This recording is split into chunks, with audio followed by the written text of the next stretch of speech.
Here at the 48th parallel, we've settled into the coldest winter months. Throughout much of the winter here in northwest Montana, the cold air slides down the mountains that surround our valley, trapping the clouds low to the ground. This means that day in and day out, the sky is a solid wall of gray, only a slightly different shade than the snow-covered ground. When the skies do clear and the sun shines, it's a cause for celebration, or at least a reason to stand outside and feel the warmth on your skin for as long as it lasts.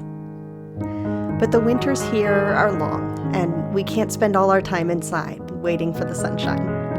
I find that having some winter projects on my list gives me a reason to put on my coat and boots and go outside and explore.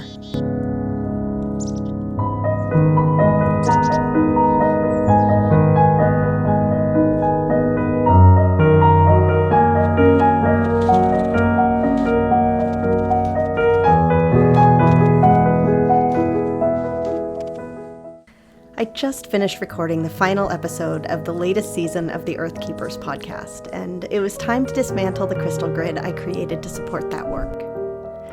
There was an incredible amount of ancestral healing that happened over the past year, and I'm a bit relieved to be done with this chapter, at least for now. But as I was finishing the last few episodes, I began to hear a call to create a new crystal grid. This time, it was for the land, here, and to support the new greenhouse that we finished construction on just before Christmas. Although we have a bit of exterior painting to finish when the weather warms up in the spring, the interior is ready to start growing in, and a crystal grid was the perfect way to anchor the energy and set intentions around the abundance and growth we'd like to have in this space.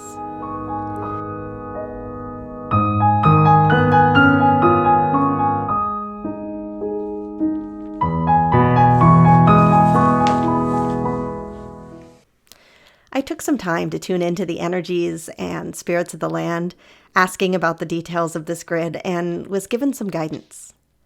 Amethyst and rose quartz were specifically requested. And I decided that as this was a sacred space dedicated to the energy of the sun, I needed an element of that fire energy and selected 2 basalt stones. To balance that fiery masculine energy, I also chose sandstone as a more feminine element for the grid. When I checked in with the rest of my crystals, a small moss agate tower I got for Christmas wanted to be included, along with a bunch of tiny Arkansas quartz.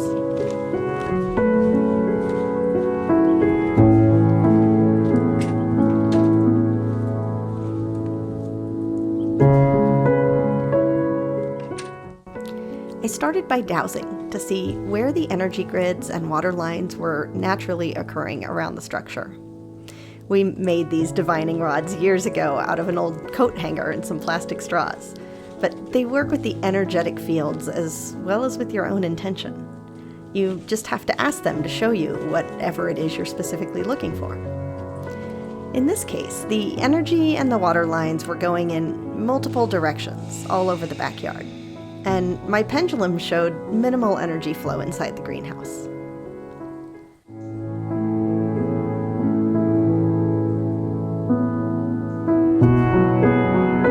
So then I began creating the grid.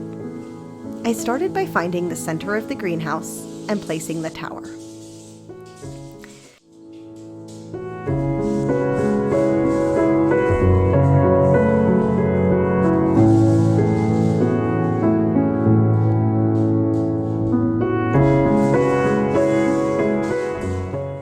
Then I called in the energy of the underground water and the Earth's grids to bring their energy to the space for the highest and best good for all involved. Then I worked with a measurement called the megalithic yard to mark the boundaries of the energy field I wanted to create. This is an ancient unit of measurement found in hundreds of sacred temples and stone circles around the world. It's a simple measurement that encompasses the complicated mathematics of time, space, distance, volume, and mass. In short, it's a measurement of the Earth's place in the universe. And working with this measurement in creating your own sacred space assists in focusing a vortex of energy in a particular location. In this case, I measured 1 megalithic yard to mark each of the directions in the greenhouse.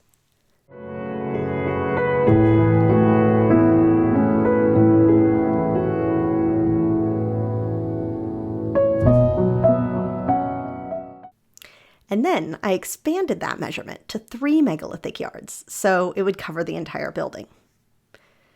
Is it possible for me to measure this perfectly? No.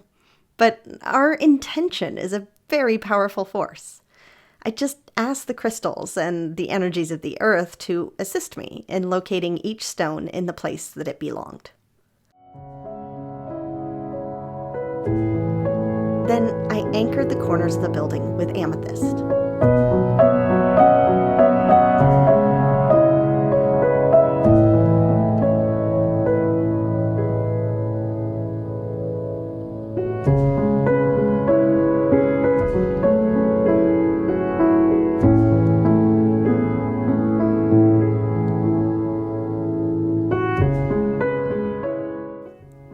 I used both the Arkansas quartz and the rose quartz to mark the edge of the circle in each direction, and sprinkled the tiny little quartz crystals in between them.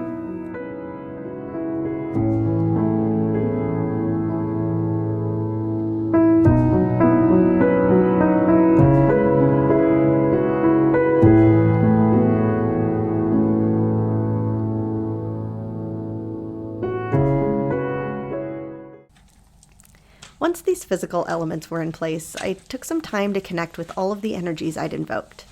The Earth's grids, the underground water, and all of the stones and crystals, and asked them to work together in one cohesive unit to promote the health and vitality of all in this space. Then I used the basalt and sandstone to mark the entrance of the greenhouse and pull the energy through the front door and into the space. Once the snow melts, I'll anchor the basalt into the ground a bit better here, but this will work for now. Again, I tuned in to ask that these stones create the entrance to the space and focus the energy through the doorway. Now that the grid was complete, I shifted the crystals inside to other spots where they wouldn't be in the way, but asked them to continue holding the energy of the grid that was created. Then I used my pendulum again to show me the energy in the space. The closer I got to the door, the more energy there was, while the center point was fairly still, just as you would expect from vortexing energy. It usually takes a few days for the energy to settle in, so the longer the grid is in place, the more the energy will grow. I also dowsed outside again, and instead of crisscrossing lines in random directions, the energy had shifted to align with the greenhouse. Pretty cool, right?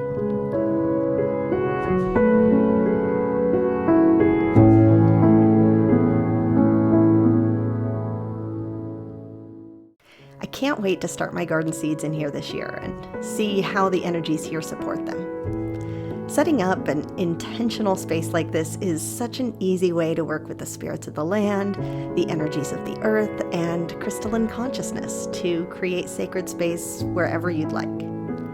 Let me know in the comments if you're going to create a grid like this on the land where you live. And be sure to share this video with your friends. Could you imagine the beautiful energy that would ripple out all over the world as we build more and more of these grids on the land? It's pretty amazing what we can create together. Have a magical week, my friends.